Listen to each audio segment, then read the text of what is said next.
Bonsoir et bienvenue sur le plateau de 85 chrono, le vestiaire, le deuxième rendez-vous sport du lundi sur TV Vendée. On va parler ring hockey durant cette émission puisque c'était un week-end de Coupe d'Europe pour deux clubs vendéens. Le Poiré-sur-Vie qui disputait son premier match de Coupe d'Europe samedi et qui a réussi l'exploit de battre le tenant du titre en WS Europe Cup. On y reviendra dans quelques instants. Et la Vendéenne jouait également en Coupe d'Europe en Euroleague avec une défaite face aux Italiens de Trissino. Et pour revenir sur ce week-end de Coupe d'Europe, nos deux invités, Baptiste Lucas, vice-président du club. Bonsoir Baptiste. Bonsoir Aurélien. Et Erwan de Brouwer, le capitaine de l'équipe de la Vendéenne. Bonsoir Erwan. Bonsoir Aurélien. Lucas Gaucher, que l'on salue, entraîneur, n'a pas pu être présent pour revenir sur ce match, mais vous allez très bien pouvoir analyser ce qui s'est passé salle de l'Angelière samedi soir, donc face aux Italiens de Trissino, première journée d'Euroleague. Vous êtes dans le groupe A. Défaite 5-2. On va voir les images avec un début de match très compliqué. Trissino a mis la pression d'entrée de jeu avec 3 buts en 13 minutes. Pedro, Coco et Andrea donc, qui portent le score rapidement à 3-0. La Vendéenne qui va réagir ensuite avec un but de Marcos Pinto à la 15e minute et un but de Nathan Gefflo à la 18e. Donc 3-2. Mais un petit coup de massue juste avant la mi-temps avec un 4e but de Trissino, donc 4-2 à la mi-temps. Et puis en seconde période, les Italiens vont un peu fermer le jeu, beaucoup défendre et inscrire un 5e but à la 40e minute pour s'imposer. Donc 5-2. Erwan, on va commencer avec vous. Vous êtes tombé sur une équipe solide.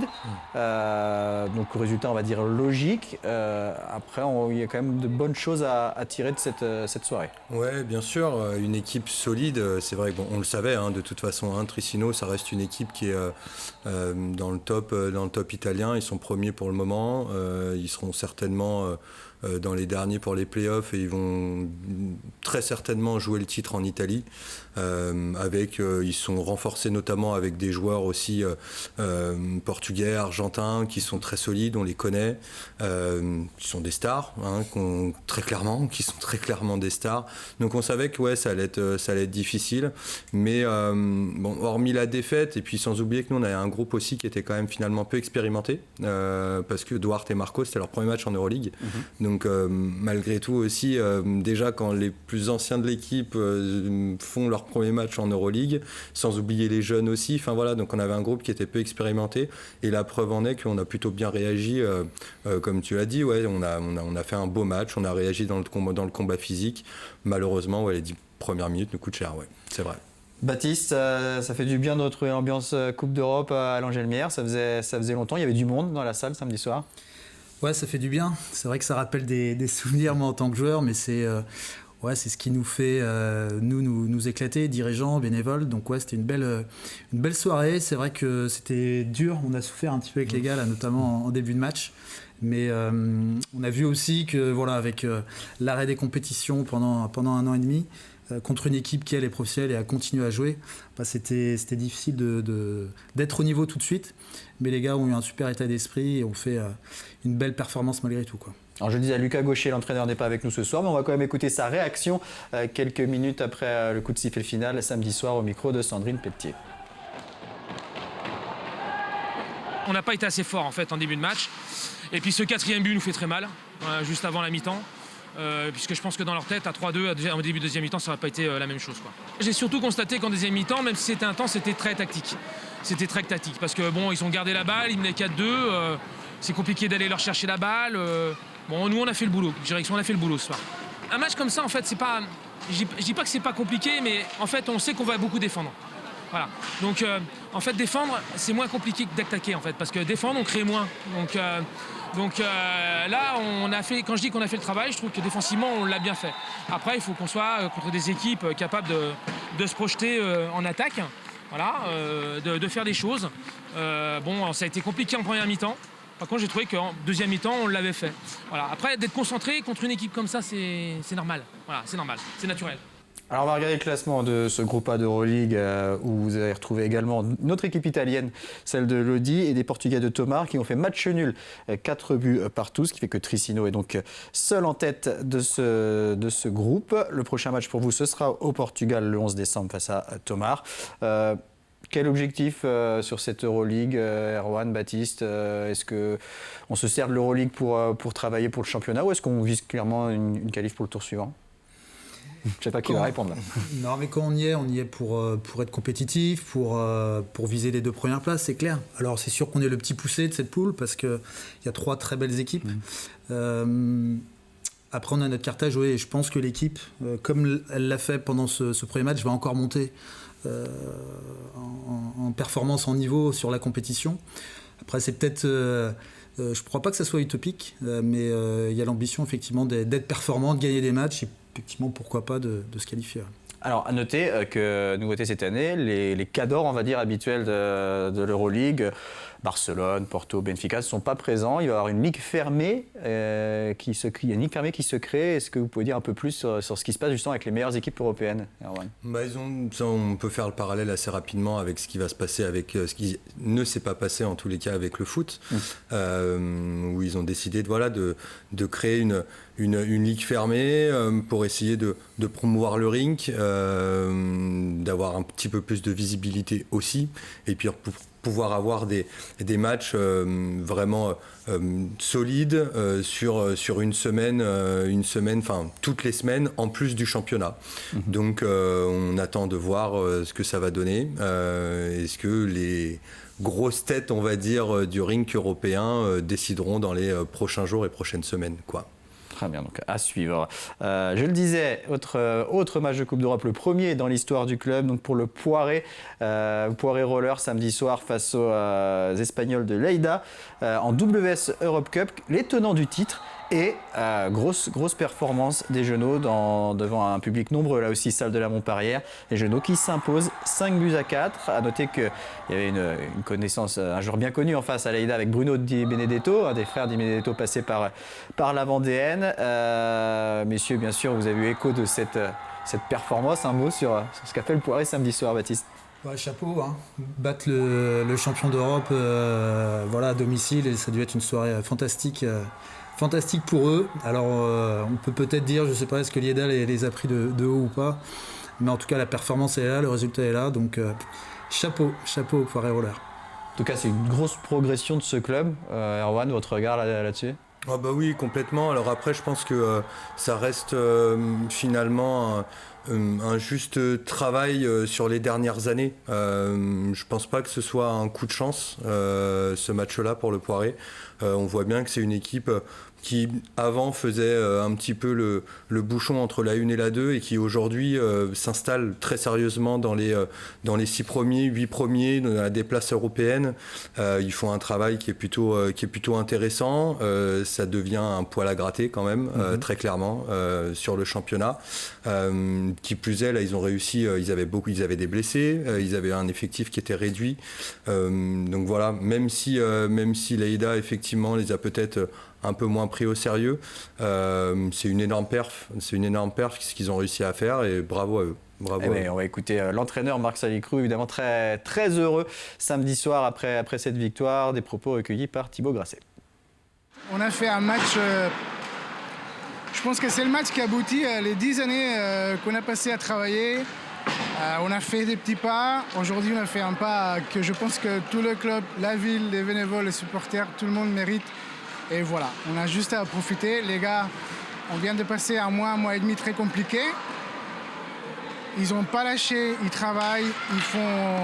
Voilà, j'ai vraiment des garçons que, au-delà de la prestation de ce soir qui est énorme, c'est des garçons honneurs qui font un travail terrible, magnifique pendant un mois et demi. Donc voilà, c'est vraiment une belle journée pour tout le club.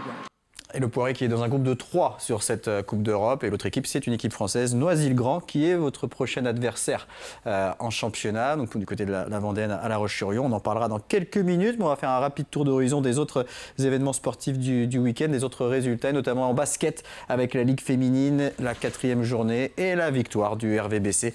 L'équipe de La Roche qui s'est imposée à domicile samedi soir face à Charnay 79-65. 3e victoire en 4 matchs. Le RVBC est leader et enchaîne dès dès ce mardi soir avec un déplacement à Bologne en Italie pour un 3e match d'Eurocup Women. À noter qu'en National 1 masculine, les Sables se sont inclinés face à Angers. Défaite également de Chaland à Dax, le VCB qui a recruté Thomas Dessaignet au poste de meneur. En rugby, 4e journée de Fédéral 3 et 3e victoire pour les Sables d'Olonne. C'était ce dimanche face à Plabennec, 23-13 avec 3 essais inscrits.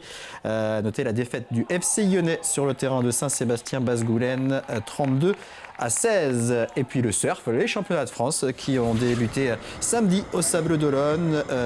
Les titres ont été décernés en stand-up paddle et en skimboard. Les compétitions se poursuivent jusqu'à dimanche prochain sur les spots de Tanchette et de la grande plage de la baie des Sables. Toutes les images, tous les résultats, tous les classements de ce qui s'est passé ce week-end à retrouver dans l'émission 85 chrono le terrain en replay sur notre site internet. Je le disais, messieurs, on va retourner au championnat maintenant de National 1 Élite qui en est à 3 journées jouées pour l'instant. On va peut-être voir le classement justement de ce National 1 Élite où vous êtes à la 4e place avec 2 victoires et 1 défaite. Défaite lors de la première journée à Quévert, 2-1. Puis après, 2 larges victoires contre Ergué-Gabéric et Saint-Brieuc, 10-3 et 5-1. Et donc un déplacement à Noisy-le-Grand le week-end prochain. Et Noisy-le-Grand, on voit qu'il n'a toujours pas de victoire au compteur. Erwan, donc ce championnat, bien sûr, comme chaque saison, la Vendéenne vise les premières places.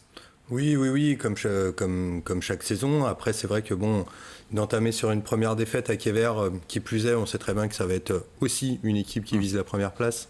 Donc c'est quand même une contre-performance. On est un petit peu en travers de la gorge, on perd 2-1. Donc voilà, on sait qu'on avait plutôt bien figuré. Je pense que le match nul était mérité, mais eux, ils ont fait un beau match aussi. Et puis là, se déplacer à Noisy-le-Grand, c'est très certainement le déplacement le plus difficile aussi depuis le début de cette saison. Le classement ne reflète pas forcément la qualité de l'effectif parisien plutôt.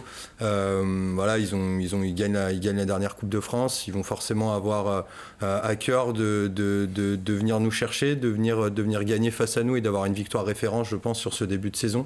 Donc c'est vraiment un match qu'il va falloir prendre avec énormément de sérieux pour absolument ne pas leur permettre justement d'engranger les 3 points et nous de les engranger. On sait que les points sont relativement importants sur les débuts de saison. Ça permet d'avoir une dynamique qui est plutôt positive. Donc voilà, ça va vraiment être un match très important. Et là, pour le coup, le match de Coupe d'Europe doit absolument nous servir pour samedi. Et justement, Baptiste, Noisy n'a pas joué en Coupe d'Europe ce week-end, puisqu'ils sont dans le groupe de 3 du Poiret. C'est un avantage pour vous, ça, même si vous avez perdu contre Tricino, vous avez pu quand même bien travailler. Oui, c'est sûr. C'est sûr que préparer un match avec un match de Coupe d'Europe à haute intensité, c'est la meilleure des préparations. Est-ce que ce sera un avantage ? Peut-être, ça reste à voir. Là-bas, c'est toujours une salle très chaude ambiance. Donc voilà, ça sera prouvé sur le terrain que, en tout cas, ne pas leur laisser aucune chance, tout simplement. Comment s'est passée, on va dire, la reprise, puisqu'il y a eu une saison blanche quasiment la saison dernière. Alors peut-être déjà au niveau du club de manière plus générale, on parlera après au niveau vraiment sportif. Au niveau du club, comment vous avez pu relancer la machine, reconstituer l'équipe, remobiliser tout le monde pour se lancer sur cette nouvelle saison ? Déjà, avant de parler de reprise, c'est vrai que même si on était quasiment à l'arrêt depuis maintenant 1 an et demi, on a su rester quand même actifs, que ce soit avec les gars de l'équipe première qui ont toujours eu des entraînements quotidiens, en extérieur ou à distance, et puis aussi avec les enfants du club, notamment, on a pu faire des petits challenges sur les réseaux sociaux ou des visios là aussi, ou des entraînements en extérieur sur des terrains qu'ont pu nous mettre à disposition la ville. Donc il y avait une crainte quand même, à savoir un peu comme toute association comment ça allait repartir. Je trouve que ça repart bien. On a, là encore, on l'a vérifié, un pôle de bénévoles extraordinaire. Donc la saison s'est bien relancée pour toutes les équipes. On est même en termes de licenciés au-dessus les chiffres, on va dire, de l'année dernière à pareille époque. Donc ça, c'est plutôt positif. Et puis, je pense que les gars, alors, Erwan le dira certainement mieux que moi, mais je pense qu'ils avaient faim de reprendre la compétition.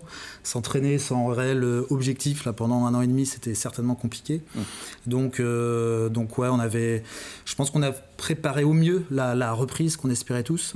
Et pour l'instant, ça se passe plutôt pas mal, Justement, Erwan, est-ce qu'on partait un peu dans l'inconnu sur ce début de championnat ? On partait totalement dans l'inconnu.